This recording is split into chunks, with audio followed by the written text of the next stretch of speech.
Welcome back to the morning show here on Arise News. It's now time to take a look at news stories making headlines around the globe. Now, the Nigerian Immigration Services said that it's going to conduct special screening for visitors coming into the country from Kenya, Somalia and Libya. Now, according to the NIS, the screening is for residents of selected countries battling terrorism. President Muhammadu Buhari announced that all Africans traveling to Nigeria will get visa on arrival from January 2020. He said this while he was speaking at the Aswan Forum for Sustainable Peace and Development in Africa in Egypt. However, the NIS said that the new visa regime is going to bring about increased security checks at entry points and that individuals who the services cannot admit into the country will definitely be sent back. So the NIS kind of coming out there with a disclaimer with regards to how security will be heightened at entry points with regards to the visa on arrival that President Muhammadu Buhari announced for 2020. Now, 3 countries have been put out there as countries that visitors are going to have higher checks from, being Kenya, Somalia and Libya. Doctor, what is your take on this? Well, I think before we talk about what the Nigerian Immigration Service is saying, let us address the concern of Nigerians about this proposed visa on arrival policy. I agree. Which was announced by President Muhammadu Buhari at the Aswan Forum on Sustainable Development in Egypt. One, Nigerians have raised a number of posers. One, why did the president have to go and announce that in Egypt? Were stakeholders consulted? What steps were taken by the Nigerian government to ensure that this will be a sustainable, advisable, and logical policy to adopt? 3, at a time the Nigerian government is expressing concern about the porous nature of its borders, does it make sense? Does it not look like a contradiction for the Nigerian government to say, oh, we will at the same time open our borders? And, you know, critics have said this clearly shows that some of these policies are not properly thought through. And that's why you find a situation where the policy adopted 2 weeks ago is at variance with the policy adopted, 3 weeks Absolutely. later. And then further, why the haste? Why does the Nigerian government have to make this announcement just 2 weeks to January 2020 without any indication that there's a framework of preparation and readiness in place? And then the question arises, what do we do with all of this? Yeah. And I've seen quite a number of newspaper editorials that have been very critical of government's decision, particularly in the light of the fact that we don't have either a proper census in place to know who is from where. We don't even know who is a Nigerian in the real sense of it. The National Identity Card program, is still rather tentative. Too many people out there that we do not know about. Immigration, the Immigration Service is not necessarily an efficient system. Have various borders, ports, either land or sea or air, have been determinedly declared as being very porous and, unreliable in terms of egress in or egress out of the territory known as Nigeria. Now, I guess that now the Nigerian Immigration Service is responding to some of those concerns that have been put out there. And hence, this attempt to say, well, we'll be very rigorous with people from specific countries, Kenya, Somalia, Libya. The question to raise is that, is Nigeria characterizing people from those countries, putting a label on them, stereotyping them, to assume that anybody from those countries are likely to be terrorists? So those countries may be concerned and to ask us and say, look, Nigeria, are you saying anybody from Kenya, Somalia, or Libya is a potential terrorist? That's one. 2, the Nigerian Immigration Service says, well, we'll be able to determine who is a terrorist because we have their names with us. And I mean, that's one funny phrase in that statement. So is there, and I ask the question, is there a biographical identity database of terrorists all over the world? Because terrorists don't wear uniforms. They don't have a register. It's not as if it's a society where you go and enroll your name in a book of submission or life. So what of new terrorists that may join that Nigeria is probably not aware of, even if there is a database of names of terrorists around the world. Do they really have a Terrorists don't wear blacklist? uniforms. They don't have, they are normal human beings who could assume any form of identity. And then even if, there is a database, do we have a documentation process in Nigeria that is reliable? Do we have a database that anybody can rely upon? So I think that while, if you flip it, the decision of the Nigerian government to say, oh, everybody is welcome into Nigeria is consistent. Yeah. Why that decision is consistent with the position of the African Union. Yeah. To open up Africa, to have a common African passport, to ensure free movement across the African continent, to ensure integration, because at the moment, movement across Africa could be a problem. It is easier for somebody from Europe to come in and out of Africa than for an African to move from one African country to the other. Dangote, Aliko Dangote, the richest man in Africa, had to complain recently at a forum that, look, he needs visas to about 38 countries in Africa, and that could be a disincentive for business, for interactions, for people-to-people diplomacy. Now, Nigeria may have gone out there to say, oh, we are providing leadership. This is an important forum, and we're taking this position. But that position, has it been thought through? Has it been properly contextualized? Are we prepared for it? What I would like to suggest is that both the Immigration Service and the federal government should take a second look at this visa on entry, open-ended, plan that they have. Before now, it was restricted to the business community, investors who could collect visa on arrival and stay in Nigeria for a certain period of time in alignment with the ease of doing business policy of the federal government of Nigeria. But to now make it open, that anybody, can just come in, could be problematic. And to then single out 3 countries could be problematic also at the level of diplomacy.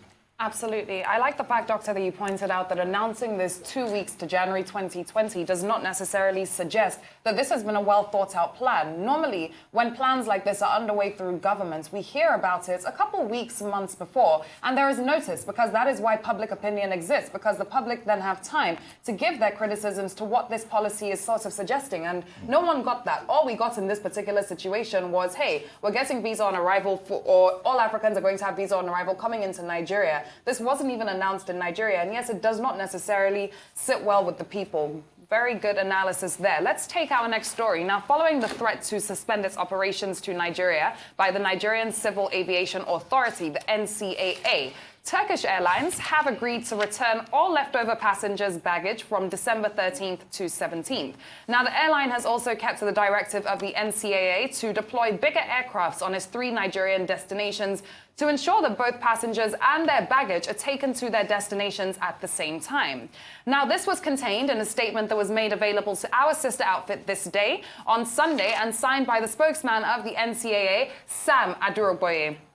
Now, the NCAA, in a letter that was dated December 11, 2019, suspended Turkish Airlines operations in Nigeria with effect from December 16, 2019, if the right size of aircraft was not deployed to the service of Nigerians at all airports in the country. The regulatory authority said that it expected strict compliance with this remedial program and warned all operators to ensure that Nigerians were not taken for granted by providing safe, secure, and efficient services at all times. Now, I wouldn't necessarily say this is a problem that is limited to Turkish Airlines, but this is certainly a problem that has been prevalent with Turkish Airlines, sending aircrafts that are clearly not big enough for the passengers that you are going to carry. And it's that constant and repetitive notion that goes on in aviation, whereby there is actually a lot of disregard for the Nigerian people by a lot of these airline companies. And I don't know about you, Doctor, but I've flown Turkish Airlines before, and I promised myself I would never do it again when I went most of the journey without air conditioner on the plane. So is that necessarily a standard no one is going to say anything about? No, of course the NCAA was going to eventually speak up and say something, and now this is the result that we're at. What is your take? Well, I think that the Nigerian Civil Aviation Authority reacted, a little too late. Because the challenge with Turkish Airlines is not new. It's been there. Yeah. In fact, in 2018, some Nigerians who were, not well treated by Turkish Airlines decided that a Turkish airline flight will not take off. And they took over the premises, which, of course, is very embarrassing. And as you pointed out, it's not just Turkish Airlines. We seem to have a record, of airlines operating in Nigeria, in and out of Nigeria, treating Nigerians shabbily, not adhering to standards, because there are standards in aviation. There are best practices that ought to be observed, either in terms of programs, processes, or treatment of travelers. And oftentimes, Nigerians have had to either sleep overnight for days, sometimes for days at airports. But now we've seen the Civil Aviation Authority putting its feet down because there's been irregularity of abuse by Turkish Airlines. And which, again, should be an embarrassment to Turkish Airlines, which considers itself the top airline in Europe. One of the top airlines, in fact, in the world. Yeah. Because they have a large fleet. They advertise that they have a young fleet. Yeah. That no aircraft in their fleet is more than, 8 years old. And then, again, the question to ask is, why do they do in Nigeria what they will not do elsewhere? But we'll take a short break now. When we come back, we'll continue the conversation about Turkish Airlines and the reaction of the Nigerian Civil Aviation Authority. We'll be right back.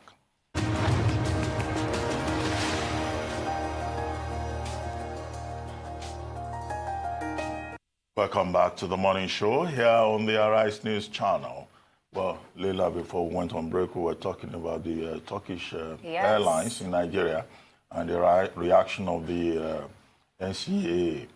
So I think that, look, the NCAA coming forward to say that, well, there had been a meeting between Turkish Airlines and the Nigerian authorities should realize that what is important is not just Turkish Airlines saying that before the deadline that has been given it to make sure that the baggage that they still have will be released. The thing is to ensure consistency in terms of adherence to rules and standards, and for the Nigerian Civil Aviation Authority to remain vigilant and to live up to its responsibility as a regulatory agency. I think we may be dealing in this regard, with some form of negligence or, omission also on the part of the Nigerian Civil Aviation Authority. Now reacting, using the Turkish Airlines as a scapegoat after, many cases, instances of abuse and poor, service and lack of efficiency on the Nigerian route. The bilateral air services agreement that Nigeria signs with various countries, involving airlines, indicates, one, the principle of reciprocity, an area in which Nigeria has often failed, and second, requires efficiency in various areas of operation. I don't think that Nigeria has been vigilant enough in that regard. One other point has to do with consumer protection, because that is what all of this is all about. It's good to see that in this story, the Nigerian Federal Protection and Consumer Federal Competition and Consumer Protection Commission has put, his mouth into the matter, saying that it will work with the NCAA. Now, oftentimes, that Consumer Protection Commission is silent and absent because the average consumer in Nigeria of services, maybe it's telecom or aviation, has been left to be vulnerable for too long. So these are the issues. So it's Turkish Airlines today, but we need to insist on, the efficiency of the regulatory agencies. And we hope that, this is not a case of scapegoating, that they will also do an audit of every other airline that is on the BASA list with Nigeria. I could not agree with you more, because this is a problem that is so prevalent. This is a problem that has gone on for far too long. And while it does look good that they have come out and responded, your breakdown really does lay it out in the right way. We do hope they're not a scapegoat and they do actually take on other cases as well, because this has been a long time coming. This should have been done years ago. So I completely agree with you on that, Doctor. And joining us now to talk some sports is Aaron Akerejala. Hey, Aaron, good morning. How are you doing? How was your weekend? It was great. How was yours? Just great. Good. Doctor? Morning, Aaron. Good to see you. Yes. And let's start it off from golf this morning. And let's tell you that Tiger Woods U.S. team dominated Sunday's singles as they beat the international team 16-14 in Melbourne to win an 8th successive President's Cup. The visitors had trailed 10-8 going into the final day, but Woods led by an example as they beat Abraham Ansah 3-2 in the first match. Patrick Reed, who caddied, was banned after shoving a spectator on Saturday, beat Taiwan's CT Pan for 4-2. The US won 8 of the 12 points with Mark Kuchar sealing the victory.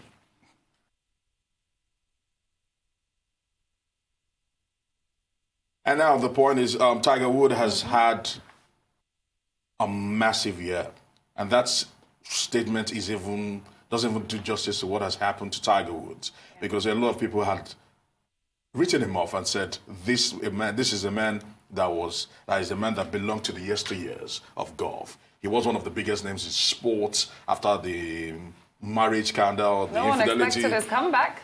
And this comeback has been big. Phenomenal. Of course, he first started with shocking everybody in the 82nd Masters back in April in Augusta, where no one saw that one coming, and he actually took it a notch further, has been the vice captain of this U.S. team, and not just been the vice captain, the man that helped bring the President's Cup back to the U.S. again. So look at this. This is almost like saying to Tiger Woods, that's for a man that had been written off and people said nothing good could ever come out of him, that he belonged to probably the yesteryears. This has been fantastic. I mean, Tiger Woods, the man who became, the symbol of everything that is possible and achievable in, golf. Yeah. And then all of a sudden, he had a series of tragedies, personal and also in relation to his sports. And then we've seen, how he has been able to become the dramatic comeback king. Comeback king, you want to call him. King, not kid. Comeback king, yes, you want to call him. And he's been able to recover. He's a typical archetypal, story of man that, look, defeat, does not really define you, or everything depends on your spirit.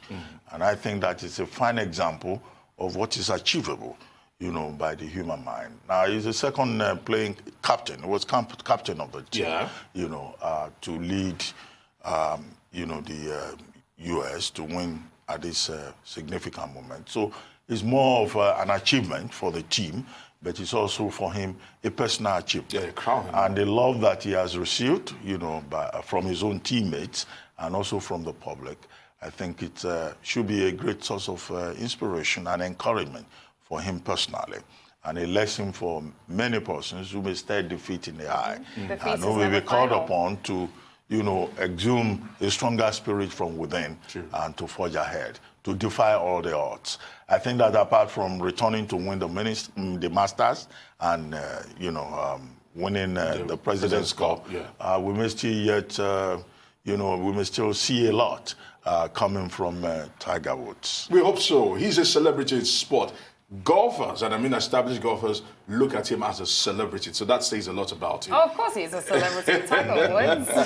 All right, so but moving away from that to a Nigerian doing big things, and let's tell you that UFC welterweight champion Kamaru Usman produced a dramatic late stoppage to defeat trash-talking challenger Colby Covington in the final minutes of their main event bout at the UFC 245 in Las Vegas. After a breathless encounter, Usman finally broke down Covington in the last round, dropping him twice with huge punches before forcing the referee, Mark Goddard, to call off the contest as he unloaded a barrage of ground strikes. And now, the backstory to these two fighters, Kamaru, who was a man that was born in Auchi, by the way. He's just 32 years of age, was born in Auchi, left to the U.S. when he was 8, and ever since then he took on mixed martial arts, and he's been excelling at it.